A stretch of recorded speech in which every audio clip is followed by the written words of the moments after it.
আসসালামু আলাইকুম। ছোট্ট বন্ধুরা, আশা করি তোমরা সবাই ভালো আছো। আজকে আমি তোমাদের আমাদের পরিবেশ বিজ্ঞান, সমাজ বিজ্ঞান, ভূগোল ও স্বাস্থ্য কথা বইটি পড়াবো। আজকে তার পঞ্চম পর্ব এবং শেষ পর্ব এটি। চলো শুরু করি। বিসমিল্লাহির রহমানির রহিম। পাঠ 14। তাপ, আলো, পানি ও বাতাস। তাপ তাপ এক প্রকার শক্তি। তাপ শক্তির প্রধান উৎস সূর্য, তবে বিদ্যুৎ ও আগুন থেকেও তাপ পায়। তাপ ছাড়া মানুষ, গাছপালা, পশু পাখি কিছুই বাঁচতে পারে না। দেখো, এখানে দুটি ছবি দেওয়া আছে। প্রথমটি সূর্য, দ্বিতীয়টি আগুন। সূর্য এবং আগুন থেকে আমরা তাপ পাই, গরম একটা তাপ। আলো আলো এক প্রকার শক্তি। আলোর প্রধান উৎস সূর্য। আলো সব সময় সোজা পথে চলে।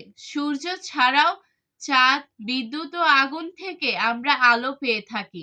আলো পৃথিবীর সব অন্ধকার দূর করে।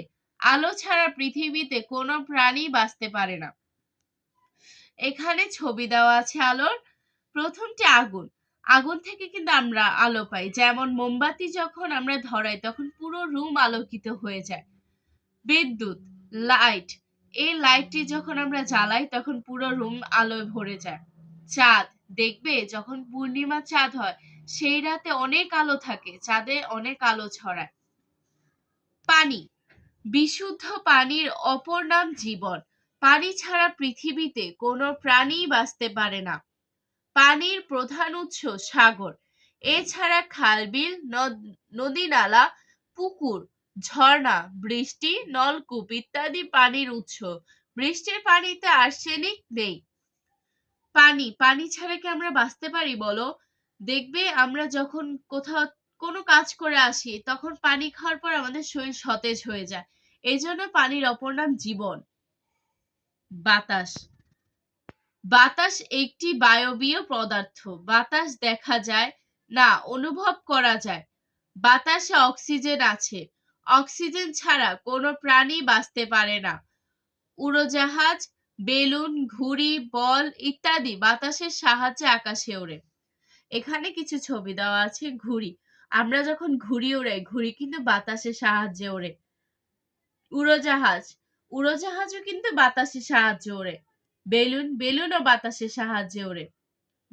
বাতাস খুবই প্রয়োজনীয় একটি উপাদান। পাঠ মূল্যায়ন। ১. তাপ কি? উত্তর: তাপ এক প্রকার শক্তি। এখানে প্রশ্ন সহ উত্তর দেওয়া আছে, তোমরা এগুলো পড়ে নিবে। কর্ম অনুশীলনী। তুমি পানি দিয়ে কি কি করো তার একটি তালিকা তৈরি করো। অনুশীলনী ১. নিচের প্রশ্নগুলোর উত্তর দাও। যেমন ক. তাপ কি? তাপ এক প্রকার শক্তি। আমরা কোথা থেকে তাপ পাই? আমরা সূর্য থেকে, আগুন থেকে তাপ পাই। ২. ডান পাশ থেকে সঠিক শব্দটি বেছে নিয়ে শূন্যস্থান পূরণ করো। যেমন ক. তাপ শক্তির প্রধান উৎস সূর্য। ৩. সঠিক উত্তরের পাশে টিক চিহ্ন দাও। ১. তাপ শক্তির প্রধান উৎস কি? সূর্য। পাঠ ১৫।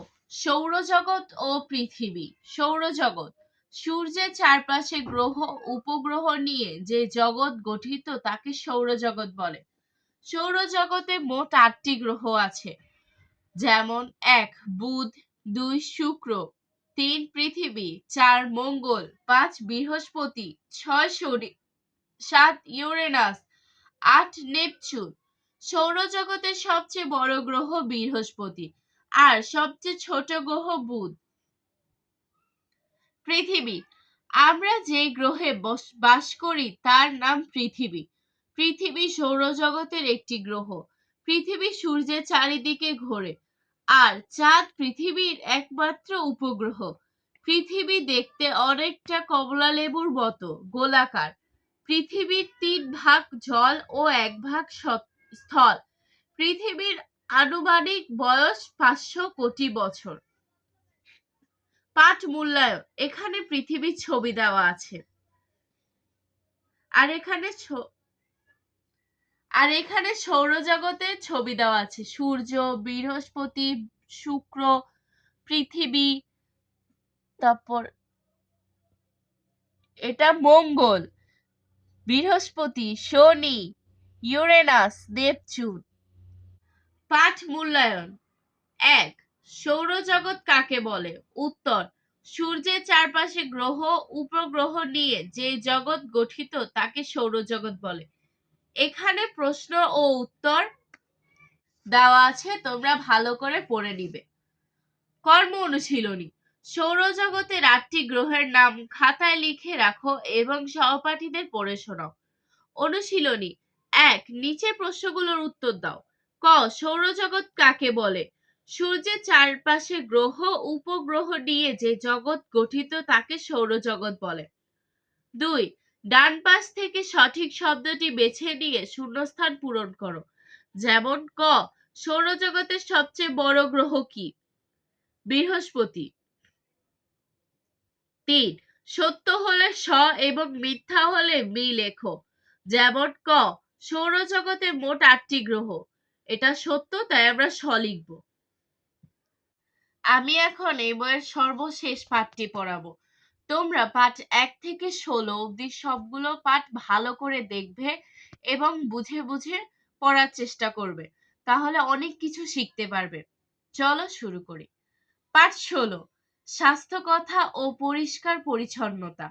স্বাস্থ্য কথা: শরীর ও মনকে সুস্থ রাখার নাম স্বাস্থ্য। স্বাস্থ্যই সকল সুখের মূল।